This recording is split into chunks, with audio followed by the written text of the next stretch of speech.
Hi, Josh. Hi, Amanda. What are we talking about today? I thought we would chat about sexual harassment, but in a little bit of a different context than we've spoken about in the past. hmm How about we chat about what if you're a Connecticut employee and you witness another employee, maybe a friend of yours at work, being sexually harassed? What can you do to be helpful? Great question. Comes up a lot. First issue is, what is sexual harassment? Because we think of it as propositioning a coworker or a subordinate for sex or for a romantic relationship, but it's not just that. It could also be comments, it could be jokes or images, it could be emails, it could even be questions like about someone's sexual past or sexual present. All that stuff might make someone uncomfortable.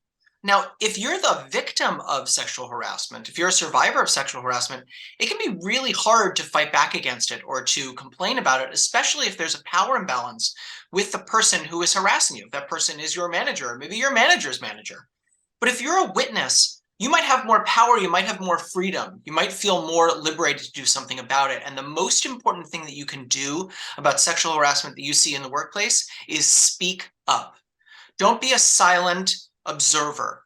Say something. If you see something, say something. Now, how to speak up depends on your workplace, who's doing the harassing, who's being harassed, maybe some other factors too. Maybe you want to start by talking to the person you think is the butt of the harassment, the victim or survivor, and encouraging that person and telling them you saw it and you don't think it's okay. Maybe you start by talking to a manager or to HR. That might depend on the relationships you have.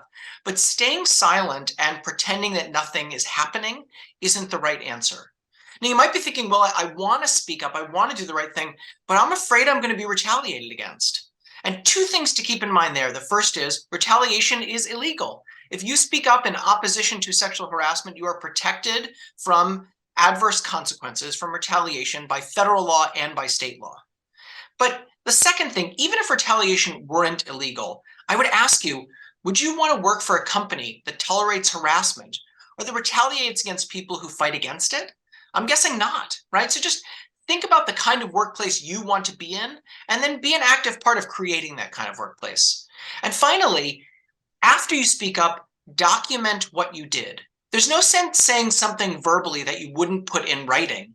And writing is the best way to memorialize what you said in case you need it later, in case there is some form of retaliation. So after you talk to somebody, send an email. Hey, as I just told you, here's what's going on and here's why I'm concerned about it. So speak up, be bold, document what happened. That's what you should do if you see sexual harassment in your workplace. It's really good advice for all of us. Thank you so much, Josh. We'll see you next time. Thank you.